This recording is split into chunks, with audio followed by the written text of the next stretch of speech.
اسرائیلی پہلوٹوں کی مخصوصیت۔ اور خداوند نے موسیٰ کو فرمایا کہ سب پہلوٹوں کو، یعنی جو بنی اسرائیل میں خواہ انسان ہو خواہ حیوان، پہلوٹی کے بچے ہوں، ان کو میرے لیے مقدس ٹھہرا، کیونکہ وہ میرے ہیں۔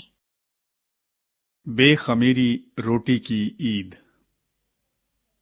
اور موسیٰ نے لوگوں سے کہا کہ تم اس دن کو یاد رکھنا جس میں تم مصر سے جو غلامی کا گھر ہے نکلے، کیونکہ خداوند اپنے زور بازو سے تم کو وہاں سے نکال لایا۔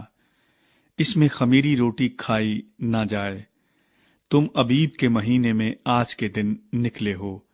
سو جب خداوند تجھ کو کنانیوں اور ہتیوں اور اموریوں اور حویوں اور یبوسیوں کے ملک میں پہنچا دے، جسے تجھ کو دینے کی قسم اس نے تیرے باپ دادا سے کھائی تھی، اور جس میں دودھ اور شہد بہتا ہے، تو اسی مہینے میں یہ عبادت کیا کرنا۔ 7 دن تک تو بے خمیری روٹی کھانا، اور 7ویں دن خداوند کی عید منانا۔ بے خمیری روٹی 7 دن کھائی جائے، اور خمیری روٹی تیرے پاس دکھائی بھی نہ دے، اور نہ تیرے ملک کی حدود میں کہیں کچھ خمیر نظر آئے۔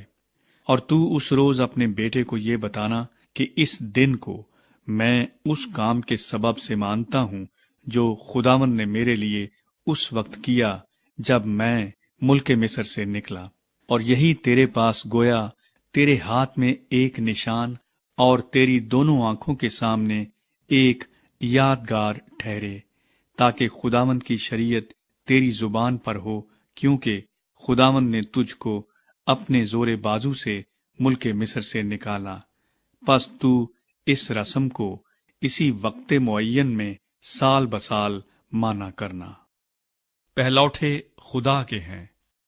اور جب خداوند اس قسم کے مطابق جو اس نے تجھ سے اور تیرے باپ دادا سے کھائی، تجھ کو کنانیوں کے ملک میں پہنچا کر وہ ملک تجھ کو دے دے، تو پہلوٹی کے بچوں کو اور جانوروں کے پہلوٹوں کو خداوند کے لیے الگ کر دینا۔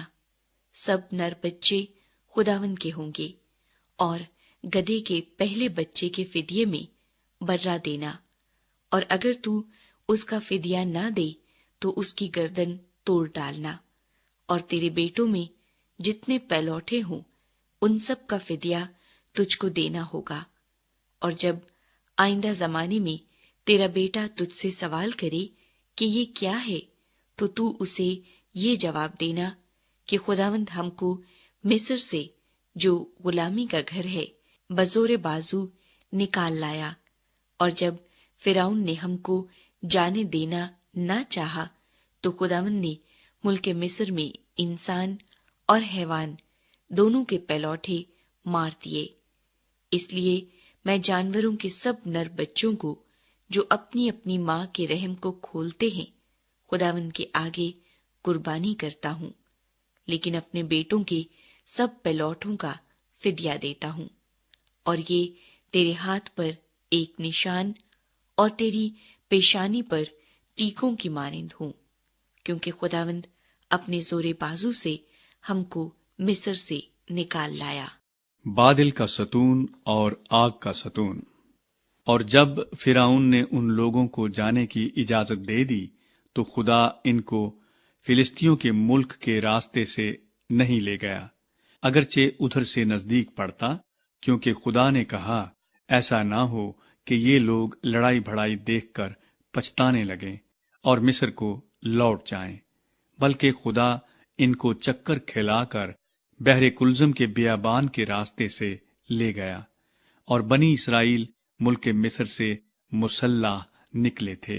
اور موسیٰ یوسف کی ہڈیوں کو ساتھ لیتا گیا، کیونکہ اس نے بنی اسرائیل سے یہ کہہ کر کہ خدا ضرور تمہاری خبر لے گا، اس بات کی سخت قسم لے لی تھی کہ تم یہاں سے میری ہڈیاں اپنے ساتھ لیتے جانا۔